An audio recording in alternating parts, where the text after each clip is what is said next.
Je suis Yao Kwasi Benjamin. Je suis enseignant-chercheur à l'Institut national polytechnique Félix Houphouët-Boigny de Yamoussoukro. C'est un institut qui est situé donc au centre de la Côte d'Ivoire, et un institut technologique et qui donc fait de la formation et donne des diplômes d'ingénieurs et de techniciens supérieurs. L'INPHB est engagé dans une réforme structurelle qui va aboutir donc à un changement au niveau de son modèle économique. Pour nous, les MOOCs constituent un élément important. D'abord parce que l'INPHB a à peu près 3000 étudiants et ce nombre est lié à la capacité d'accueil. Parce que tous les étudiants qui entrent à l'INP sont en régime d'internat.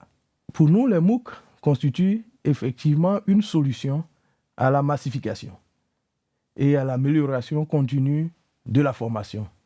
C'est aussi important d'utiliser les MOOC pour améliorer la qualité de la formation en interne. Les MOOC permettraient aux enseignants d'améliorer aussi leur façon d'enseigner. Parce que c'est important de toujours se remettre en question. Nous disposons déjà d'infrastructures de base. À l'INPHB, nous avons 3 studios qui étaient il y a 30 ans d'un très haut niveau. Et il s'agit maintenant de remettre à niveau ces infrastructures pour permettre donc de développer des MOOC en interne. C'est la raison pour laquelle d'ailleurs nous sommes venus ici à 5. 2 enseignants, chercheurs, l'un dans le domaine de l'informatique, l'un dans le domaine du génie chimique et 3 techniciens qui sont chargés donc de gérer tous les aspects techniques. Nous avons rencontré les responsables du parc de l'innovation à l'EPFL pour nous inspirer du modèle qu'il y a ici.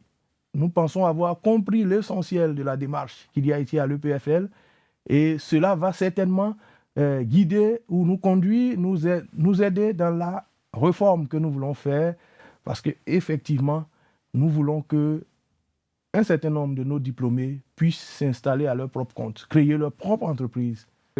Sur le marché de l'emploi, les étudiants ou les diplômés de l'INPHB se comportent relativement bien parce que nous avons un taux d'employabilité de l'ordre de 78% après un an après le diplôme.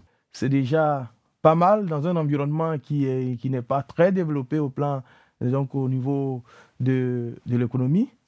Mais nous pensons que nous pouvons faire mieux et faire en sorte que au moins 90% de nos étudiants puissent trouver un emploi et que les 10% restants puissent créer leur propre emploi. D'où la thématique de l'entrepreneuriat qui nous tient à cœur et qui aussi est un des éléments pour lesquels nous sommes ici à l'EPFL. Notre séjour s'est très bien passé.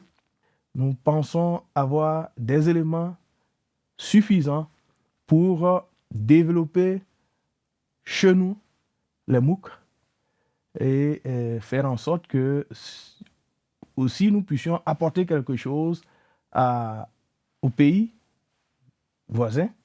Je pense au Bénin, au Togo, au Mali, au Burkina, apporter notre expérience à ces pays-là pour que effectivement les MOOC puissent entrer, je dirais, dans la tradition de la formation en Afrique de l'Ouest.